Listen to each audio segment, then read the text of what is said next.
আমার নাম হচ্ছে আব্দুল্লাহ আল হেলাল। 2015 সাল থেকে হচ্ছে যে এইচআর প্রফেশনে যুক্ত হই। আমার স্টার্টিংটা হয় ডিও হার্স্ট, একটা মাল্টিন্যাশনাল কোম্পানি দিয়ে, সাভার ইপিজেডে। তারপরে আমি যে ইয়াং অপটিক্স বিডি লিমিটেড, এটাও একটা মাল্টিন্যাশনাল ছিল ইপিজেডের মধ্যেই। এখন আমি আছি অ্যাপেক্সে, অ্যাপেক্স ফুটওয়্যার, জুতার কোম্পানি। আপনি চিন্তা করুন, আমাদের যে গার্মেন্টসগুলো, যে পরিমাণ ময়লাগুলো বের হচ্ছে, এখন একটা সার্টেন ওয়েতে, কমপ্লায়েন্স ওয়েতে আমরা এটাকে বের করে দিচ্ছি। ইটিপি আছে আমাদের, তাই না? তখন তো ইঞ্জিন আবিষ্কার হয়েছে, কিন্তু আরও যে আনুষঙ্গিক বিষয়গুলা, এটার জন্য তো বিশ্ব রেডি ছিল না। একটা অব্যবস্থার মধ্যে দিয়ে গেল। হেলথ অ্যান্ড সেফটি ইনশিওর হইতো না, তার লিভ টিভ ইনশিওর হইতো না, পিপলের বেসিক সুবিধাগুলো ইনশিওর হইতো না, তুমি শুধু প্রোডাকশন দাও। এতে করে বড় ধরনের একটা কেয়াস ঘটলো। তখন পিপল চিন্তা করলো যে ওয়েলফেয়ার আনা যায় কিনা। তাইলে পৃথিবীতে ফার্স্ট আসছে কি? ওয়েলফেয়ার, কল্যাণ। কি কল্যাণ? এমপ্লয়ি ওয়েলফেয়ার, মানে শ্রমিক কল্যাণ পৃথিবীতে ফার্স্ট আসছে। কত সালের কথা? 1860 সালের কথা, তার কিছুদিন পর। তাহলে কি করলো মানুষ? তখন চিন্তা করলো যে না, এইভাবে চলতে দেওয়া যায় না, আমার একটা ওয়েলফেয়ার এখানে আমার আনতে হবে। 1860 কি ছিল? ওয়েলফেয়ার, তাই না?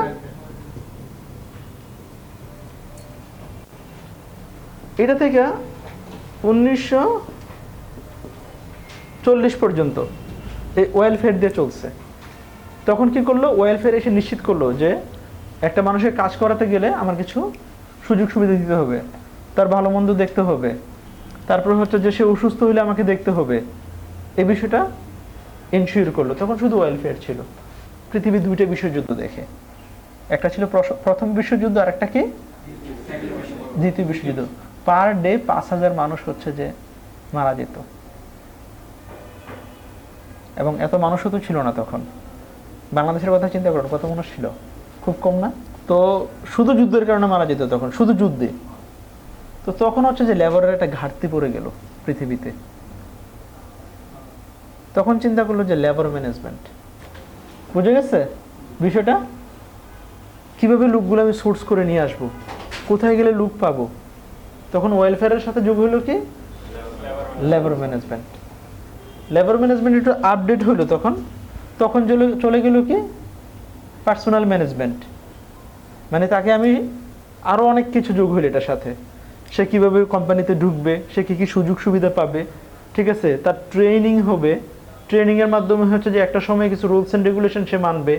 সে যদি ভুল করে, তাহলে তাকে আমি কারেকশন করে দেব। এই সবগুলো বিষয় তখন এখানে আসলো। তারপরে আসলো কি? Personal management. এখন পার্সোনাল ম্যানেজমেন্ট থেকে তারপরে আসলো জাস্ট 2000 সালের কিছু আগে human resource management. Human resource management থেকে আসলো স্ট্র্যাটেজিক হিউম্যান রিসোর্স ম্যানেজমেন্ট। এখন পার্সোনাল ম্যানেজমেন্টের সাথে হিউম্যান রিসোর্স ম্যানেজমেন্টের পার্থক্যটা কি? পার্সোনাল ম্যানেজমেন্ট ছিল সীমিত, খুবই সীমিত অ্যাক্টিভিটিস, কিন্তু হিউম্যান রিসোর্স ম্যানেজমেন্ট একটু বড় অ্যাক্টিভিটিসে আসে। পার্সোনাল ম্যানেজমেন্ট কখনো লং টার্ম চিন্তা করতো না, তারা হায়ারিং অ্যান্ড ফায়ারিংয়ে কি সীমাবদ্ধ ছিল। হিউম্যান রিসোর্স ম্যানেজমেন্ট এসে একটা নতুন ধারণা আবিষ্কার করলো যে আমার এখানে যারা কাজ করতে আসবে তারা প্রত্যেকেই সম্পদ। ঠিক আছে? তারা প্রত্যেকেই সম্পদ, তাদের আমি ডেভেলপ করতে হবে, তাদের কেরিয়ার দেখতে হবে। হ্যাঁ, তারপর হচ্ছে কোম্পানির সাথে কিভাবে তারা অ্যাডজাস্ট করে, তাদের স্কিল কোন লেভেলে গেলে অ্যাডজাস্ট করতে পারে, এই বিষয়টা আমাকে এনশিওর করতে হবে। আর বর্তমানে আসলো স্ট্র্যাটেজিক হিউম্যান রিসোর্স ম্যানেজমেন্ট। এখন শুধুমাত্র হিউম্যান রিসোর্স ম্যানেজমেন্টকে শুধু হিউম্যান রিসোর্স ম্যানেজমেন্ট হিসেবে চিন্তা করে না, এখন চিন্তা করতেছে যে তারা বিজনেসের পার্টনার, তারা আমার বিজনেসে ভ্যালু অ্যাড করতেছে। বোঝা গেছে বিষয়গুলা? What is human resource? এখানে বলা হয়েছে human resource is human capital. এখন আমরা ক্যাপিটাল কেমন? Intellectual capital, social capital, emotional capital. Human resource কি? হিউম্যান ক্যাপিটাল মানে কি? মূলধন। মূলধন, মূলধনকে কিন্তু মাল্টিপ্লাই করা যায়। আপনার যদি আজকে 5 টাকা মূলধন থাকে, আপনি এটাকে 10 টাকা করতে পারেন, 10 টাকা থেকে 20 টাকা করতে পারেন, তাই না? 20,000 টাকাও করতে পারেন। Am I right? আচ্ছা, তো ব্যাপারটা হচ্ছে যে আমরা যারা হচ্ছে যে রিসোর্স বা আমরা যারা হচ্ছে কাজ করি, এখানে এটাই বোঝাচ্ছে যে আমি আমার নিজেকে আপগ্রেড করব। আমার প্রয়োজনে। হ্যাঁ, তো একটা মানুষের মাঝে কেমন ক্যাপিটাল, সেটা হচ্ছে তিনটা মূলধন থাকে, ইন্টেলেকচুয়াল, সোশ্যাল, আর একটা হচ্ছে ইমোশনাল। ইন্টেলেকচুয়াল কেমন, যেমন তার মধ্যে কিছু স্পেশাল নলেজ থাকবে, স্কিল থাকবে, যেটা হচ্ছে কোম্পানি আমার কাছ থেকে কিনে নিবে। আমাকে যে কোম্পানি জব দিবে, আমাকে চেহারা দেখে দিবে নাকি আমার স্কিল দেখে দিবে? তাহলে এইটা হচ্ছে মানুষের কি ইন্টেলেকচুয়াল ক্যাপিটাল। 2 নম্বর হচ্ছে সোশ্যাল ক্যাপিটাল। সোশ্যাল ক্যাপিটালের মধ্যে যে নেটওয়ার্ক অ্যান্ড রিলেশনশিপ। আপনি তো খুব একটা গার্মেন্টসে কাজ করেন নাই, এখন আমি যদি বলি যে আজকে আমাকে 5টা মার্চেন্ডাইজার জয়েন করাই দেন 1 মাসের মধ্যে, আপনি তো পারবেন না, কারণ আপনার তো নেটওয়ার্ক নাই। খুবই লজিক্যাল কথাটা। যেহেতু আপনার গার্মেন্টস ব্যাকগ্রাউন্ডে এক্সপিরিয়েন্স কম, সেহেতু আপনি চাইলেও আমাকে ইনস্ট্যান্ট 5টা বা 10টা মার্চেন্ডাইজার কী করতে পারবেন না, ব্যাকআপ দিতে পারবেন না। দ্যাট মিনস আমি ওই যে নেটওয়ার্ক, সোশ্যাল ক্যাপিটালে আমি কী করলাম, এখানে ফেল হয়ে গেলাম। আমি কি বুঝতে পারছি হোয়াট ইজ নেটওয়ার্ক? আচ্ছা, এবার আসে ইমোশনাল ক্যাপিটাল। আমরা পিপল, আমরা অনেক ধরনের প্রবলেম ফেস করব। এখন আমি যদি ইমোশনালি ভেঙে পড়ি, ফর এক্সাম্পল অনেক ধরনের রিস্ক থাকে জবে, ঠিক আছে, অনেক ধরনের হ্যাজার্ড থাকে, অনেক সিচুয়েশনের মুখোমুখি করতে হয়। অ্যাজ এ প্রফেশনাল আপনার যে কাজটা হবে সেটা হচ্ছে whatever the situation you should be strong. Clear বিষয়টা? এই যে আপনি স্ট্রং থাকতে পারছেন, এটা হচ্ছে আপনার ইমোশনাল ক্যাপিটাল। এই 3টে বিষয় যখন কারোর মধ্যে থাকে, তখনই হচ্ছে সে হিউম্যান রিসোর্স। ক্লিয়ার? হিউম্যান রিসোর্সটা কি তাহলে? কি ক্যাপিটাল? কি ক্যাপিটাল? ইন্টেলেকচুয়াল ক্যাপিটাল মানে তার স্কিল। দেন সোশ্যাল ক্যাপিটাল মানে নেটওয়ার্ক, যেটার জন্য কোম্পানি আমাকে কি দিবে, ভ্যালু দিবে। ইমোশনাল ক্যাপিটাল মানে আমি ইমোশনটাকে নিয়ন্ত্রণ করতে হবে। বুঝা গেছে? যখন এই 3টে বিষয় করতে পারবো, তখনই আমি হিউম্যান ক্যাপিটাল। এটা হচ্ছে হিউম্যান রিসোর্স। এবার আসে হিউম্যান রিসোর্স ম্যানেজমেন্ট কি। এটা একটা process for making efficient and effective use of human resource so that organization goal are achieved. আমাদের মধ্যে তো ক্যাপিটাল আছে, তাই না? আর হিউম্যান রিসোর্স ম্যানেজমেন্ট হচ্ছে যে একটা প্রসেস, যেটার মাধ্যমে আমি কি করতে পারবো, আমাদের মধ্যে যে ক্যাপিটালগুলো আছে এইটার 100% বেস্ট ইউজ করতে পারবো। ফর এক্সাম্পল, আপনি একজন ম্যানেজার, আপনার আন্ডারে 10 জন পিপল আছে। আপনার দায়িত্ব তাদের মধ্যে থেকে সুপ্ত প্রতিভাটা বের করে আনা। Am I right? আপনি যদি সেটা না পারেন, তাহলে এটা আপনার ব্যর্থতা। আর এইটাই হচ্ছে হিউম্যান রিসোর্স ম্যানেজমেন্ট, মানুষের ব্যবস্থাপনা। যে একটা অ্যাডভার্টাইজমেন্ট পায়, সেখানে হচ্ছে যে উনি কি করে অ্যাপ্লাই করে। তাহলে এটা জয়েনিং এর আগে না আগে? তাহলে প্রি জয়েনিং এ। হ্যাঁ, তাহলে সেটা কি ছিল, অ্যাপ্লাই, তাই না? অ্যাপ্লাই করার পর একটা ইন্টারভিউ হয়, এটাও তো জয়েনিং এর আগে। তাহলে ইন্টারভিউ। 3 নম্বর হচ্ছে ওনাকে সিলেক্ট করে, এটাও সিলেকশন। তারপরে ওনাকে অফার লেটার দেয়, তাই না? অফার লেটার দেয়, দেওয়ার পরে উনি হচ্ছে যে কি করে, উনি জয়েনিং করে, তাই না? তো জয়েন করার পর কি করে, ওনাকে সবার সাথে পরিচয় করাই দেয়, বা একটা ট্রেনিং হয় কোম্পানির রুলস অ্যান্ড রেগুলেশন সম্বন্ধে, ইন্ডাকশন ট্রেনিং। তারপরে ওনাকে কিছুদিন হচ্ছে ট্রেন আপ করে, উনি তো নতুন, তারপর ওনাকে পার্মানেন্ট করে। আমরা যদি এই টোটাল বিষয়টা দেখি, তাহলে 3টা ভাগে ভাগ করব। একটা হচ্ছে প্রি জয়েনিং, আরেকটা হচ্ছে জয়েনিং, আরেকটা হচ্ছে পোস্ট জয়েনিং। ক্লিয়ার বিষয়গুলা? প্রি জয়েনিং এর ক্ষেত্রে কি হয়, একটা অ্যাপ্লাই থাকে, সে কি করে অ্যাপ্লাই করার পর তার ইন্টারভিউ হয়, ইন্টারভিউর পর তাকে সিলেক্ট করার পর তার অফার লেটার পাঠায়। Pre joining complete. এবার সে জয়েনিং এর ক্ষেত্রে তাকে কি করে, সে যায়, ওই দিন যাওয়ার পরে তাকে নিয়ে বসানোর পরে তাকে একটা সবার সাথে ইন্ট্রোডাকশন করায় দেয়, যে এটা তোমার বস, এটা এই বস, এটা ওই বস, ইন্ট্রোডাকশন করায় দেওয়ার পরে পোস্ট জয়েনিং কি, তাকে অবজারভেশনে রাখে। কয় মাস? 3 মাস। সে যদি ম্যানেজমেন্ট ট্রেনি হয়, সে যদি ওয়ার্কার লেভেল না হয়, সে যদি স্টাফ লেভেল হয়, 3 মাস। তারপরে হচ্ছে কি 6 মাস পরে তাকে পার্মানেন্ট করে। এটা হচ্ছে পোস্ট জয়েনিং। আমি কি বুঝতে পারছি? ক্লিয়ার কি বিষয়টা? এই যে বিষয়টা, এটার নামই হচ্ছে রিক্রুটমেন্ট অ্যান্ড, আমরা যে শুনি রিক্রুটমেন্ট অ্যান্ড সিলেকশন, এটাই হচ্ছে কি রিক্রুটমেন্ট অ্যান্ড সিলেকশন। স্টেপ কয়টা? ভেরি সিম্পল, 3টা। একটা হচ্ছে প্রি জয়েনিংয়ে কিছু কাজ থাকে, জয়েনিংয়ে কিছু কাজ থাকে, পোস্ট জয়েনিংয়ে কিছু কাজ থাকে। এখন মার্চেন্ডাইজারদের জন্য, আমাদের জন্য সুবিধার, মানে আমাদের জন্য এটার সাথে রিলেটেডটা কি? আমাদের সাথে রিলেটেডটা এইটা যে আমরা যারা ফ্রেশার, আমরা যারা যাব জব করতে, তারা আমাদের এই প্রসিডিউরটা সম্বন্ধে আমরা জানলাম। আর আমরা যখন হচ্ছে জবে আছি, আমার টিমটাকে আমি এভাবে ম্যানেজমেন্ট করতে পারবো। এটা কি বোঝা গেছে জয়েনিং প্রসিডিউর? এখন এখানে কমপ্লায়েন্সটা কি? এখানে কমপ্লায়েন্স হচ্ছে যে 18 বছরের কোনো নিচে কোনো ব্যক্তিকে, মেল অথবা ফিমেল, আপনি চাকরি দিতে পারবেন না, এটা নিষেধ আছে। এখন শিশু শ্রমিক এবং কিশোর শ্রমিক নেওয়া যায়, আমি, আপনারা তো এইচআরের মানে কোর এইচআরের না, সো আমি ওই দিকে গেলাম না, আমি শুধুমাত্র বেসিকটা আমি বলে যাচ্ছি। 18 বছরের নিচে আপনারা কি করতে পারবেন না? কাউকে নিতে পারবেন না।